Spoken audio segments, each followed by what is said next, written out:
Каждый раз, когда я собираюсь в одиночный поход, меня охватывают двойственные чувства. С одной стороны, я ощущаю радость от того, что скоро я окажусь где-то на природе, буду идти, рассматривать разные интересные мелочи.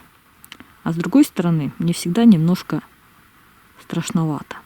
Я осознаю, что всегда существует риск, что мой лагерь будет обнаружен какими-то неприятными личностями. Или, может быть, меня навестят какие-то нехорошие животные. Риск есть всегда. Но также я всегда понимаю, что если я прислушаюсь ко второму этому своему чувству, а именно страху, то походов попросту не будет. Поэтому я прислушиваюсь к первому своему чувству, а именно к радости. У меня не было ни одного неинтересного похода. Каждый поход по-своему интересен. Но у нас все же зима, ребята. Вот это доказательство того, что у нас зима, а не осень. Обратите внимание, вся земля в следах. Вот с такого плана. Тут прогоняют отары овец, коз. Это ихняя местность. Забавно, 10 января и есть крапива, и она выглядит живой. Да, она полностью живая. Сейчас съем листочек. Вкус сладкой крапивы. Вот эта заводь, в которой я в одном из походов купалась. Такая прозрачная красивая вода и такое отражение красивое деревьев. Даже не верится, что это отражение, настолько оно четкое. И ледок по краям. Старое гнездо. Так, а вот это что? А не гриб ли это какой-то? Если кто-то знает, напишите, что это. Ну, конечно, уже высохшее, но прикольненькое. Хочу обратить ваше внимание, друзья. Сегодня я вот пошла в поход на более дальнее расстояние, тем более с ночевкой. И сразу выбор снаряжения полностью меняется. То есть в этот поход я уже не беру там казан там или какую-то тяжелую посуду, я не беру дощечку для нарезки.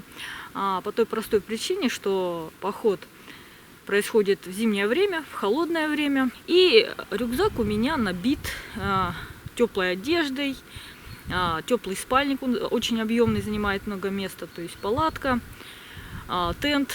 И вот в итоге все не поместилось в мой рюкзак, а мне надо было еще кое-что взять. И что я сделала? Я просто часть снаряжения, необходимого мне, завернула в мой коврик туристический. В итоге в коврике у меня внутри тут дополнительно что еще поместилось. Это блестяшка вот эту, чтобы от земли холод не шел, это дополнительный утеплитель у меня идет. То есть вот эта блестяшка пойдет вот этот коврик. И когда я буду готовить, всем известная моя такая вот импровизированная сидушка. Вот. То есть вот это все снаряжение у меня не шло в рюкзак, а было привязано сбоку. Все, лагерь установлен. Так это выглядит со стороны. Что хочу сказать. Вот тент у меня качественный, от Андрея Прота. Ткань тафета. Правда, не помню, какая там тафета. Через каждые полметра такие вот петли. То есть тент можно натягивать очень разными способами. И если вы смотрели внимательно мое видео, в принципе, во всю длину тента я его еще ни разу не использовала. Так получается, что я вечно устанавливаю лагерь между довольно близко стоящими деревьями. И часть тента просто вот так вот куском сматываю и привязываю. Ну, на данный момент такая установка тента. Каждый раз я стараюсь какие-то разные варианты пробовать. Пониже, повыше, под разными углами. Вот. Все вещи я в палатку уложила. Вот теплые вещи запасные. Теперь буду готовить место под костер. Заготавливать дрова. Здесь я повесила градусник. И всего лишь минус 1,5 градуса. Пока что. Расположилась я недалеко от ручья. буквально вот, не знаю, метрах 15-20. Моя палаточка, тентик. Но воду я, правда, не планирую из ручья использовать. Грибы похожи на колокольчики. Да, надо выяснить поточнее, что это за гриб. Как я поняла, что часто вот именно такие грибы оказываются, в общем-то, съедобными.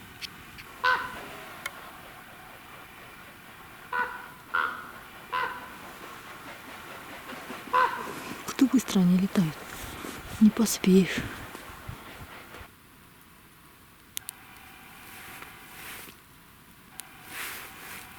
Практически вся моя еда на сегодняшний день поместилась вот в этой кастрюльке в наборе. Более того, в этой кастрюльке поместилась не только еда, еще и кружка для чая. И что я сегодня буду есть? Это у меня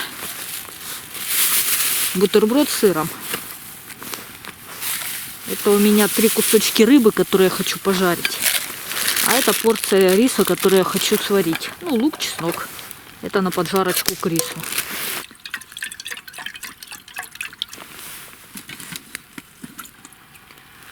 Легким движением рук костер насыпом превратился в ориентированный костер.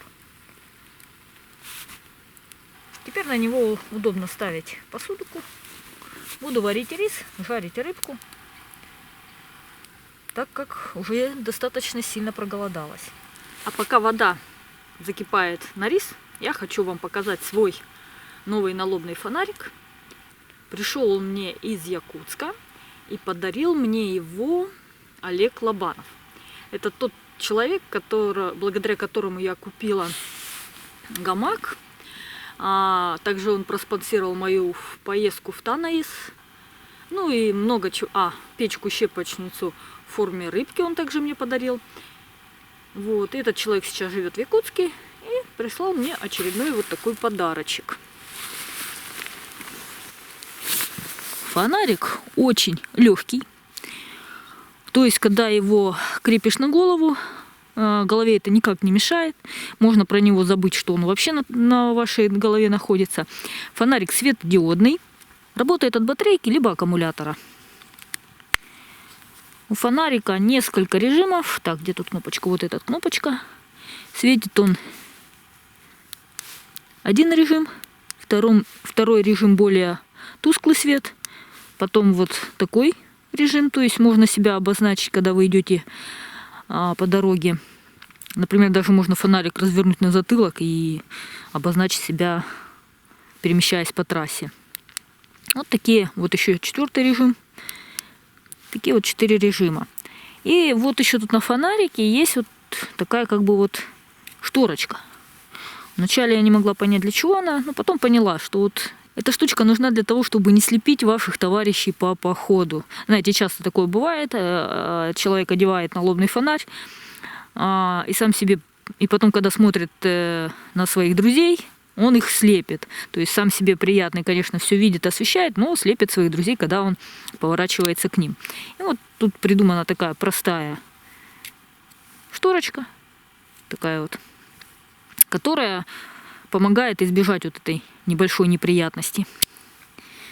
Такой замечательный фонарик. Сегодня буду ночью им пользоваться. Конечно же, вода буйно кипит. Времени там много и не надо для того, чтобы она закипала. И рис идет вариться. Ну, а раз рис варится, пора делать к нему поджарочку. Ставим сковородочку. Наливаем масло. И прямо в сковородку. Благо костер не сильный. Можно это делать прямо над сковородкой. Крошим лучок. Кстати, я очень люблю жареный лук. Могу даже есть жареный лук в качестве такого самостоятельного блюда. Ну, с хлебом там, допустим. Конечно, просто жареный лук не очень весело будет есть, но с хлебом это уже вкусно. А если в лук добавить еще уксус и какие-то специи, то это будет вообще замечательное блюдо. И сюда же крошим чеснок. как я уже говорила, мне очень полюбился жареный чеснок также.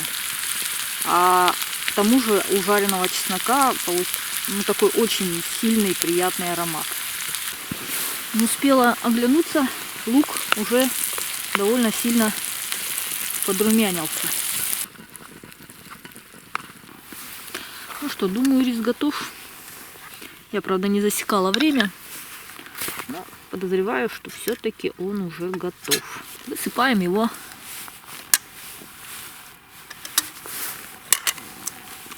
в наш лучок.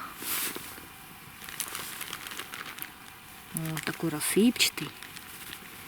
Опаньки. Ну, однако, все это обратно высыпаю в кастрюльку. Ставлю рядом с костром, чтобы не остывало. И на сковородочке буду жарить рыбу. Наливаю масло на рыбку.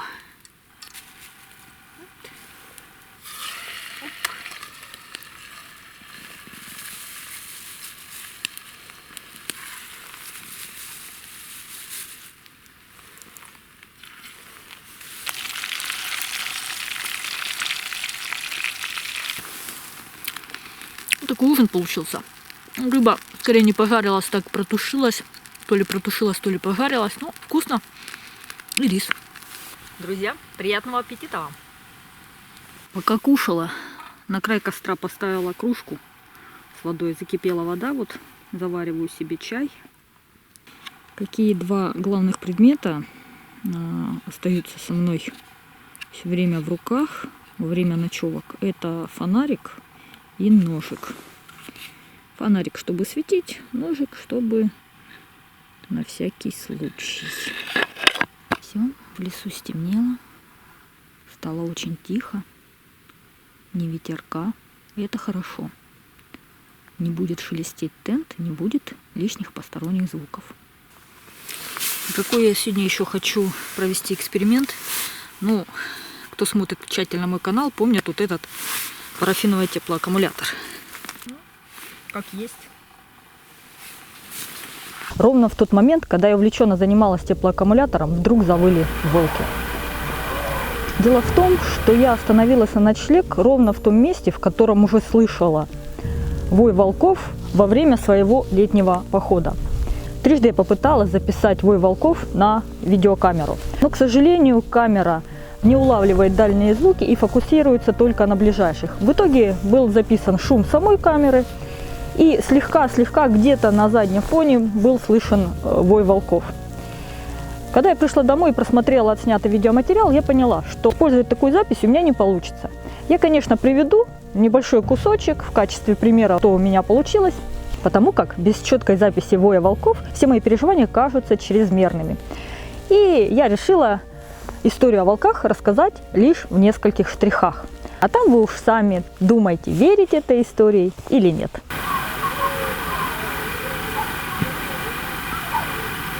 Так, срочно распаливаю костер. Большой-большой.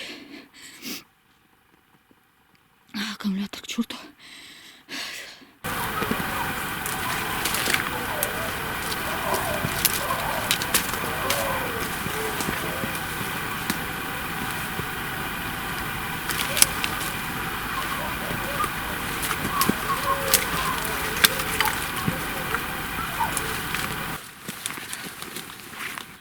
Не хожу никуда дальше костра палатки. Вот где-то здесь.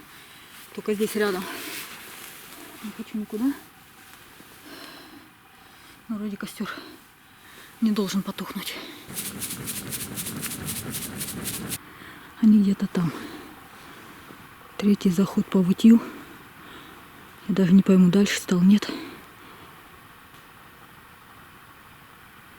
Голосов очень много.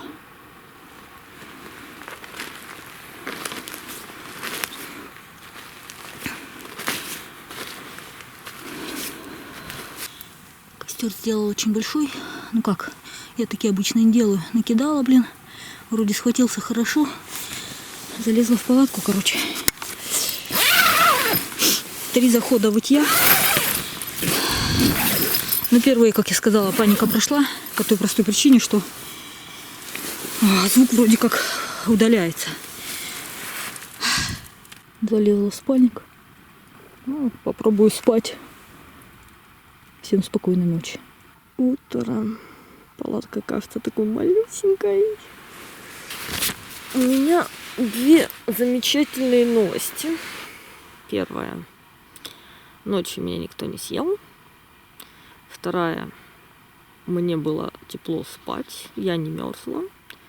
То есть в этом спальнике, вот как я одета, при температуре -5, очень даже комфортно.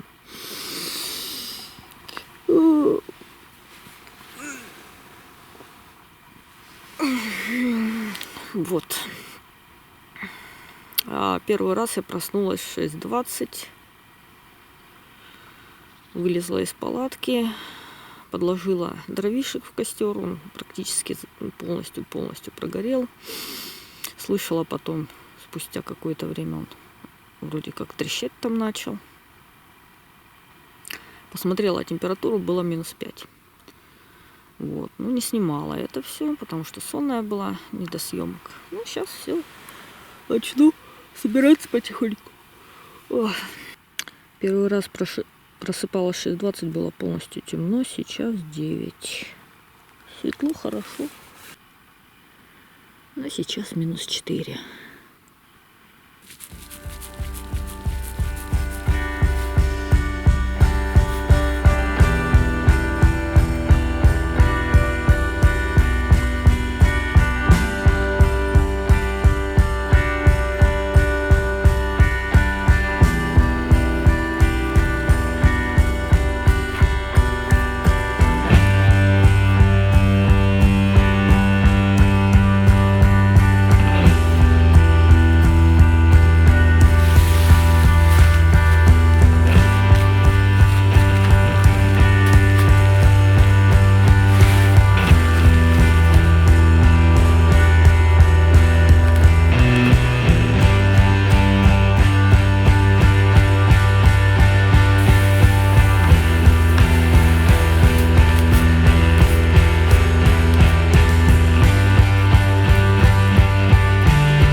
Солнышко пробивается сквозь тучки.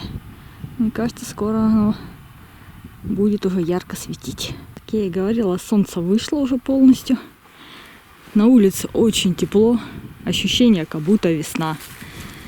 На самом деле, 11 января я подошла к дачам.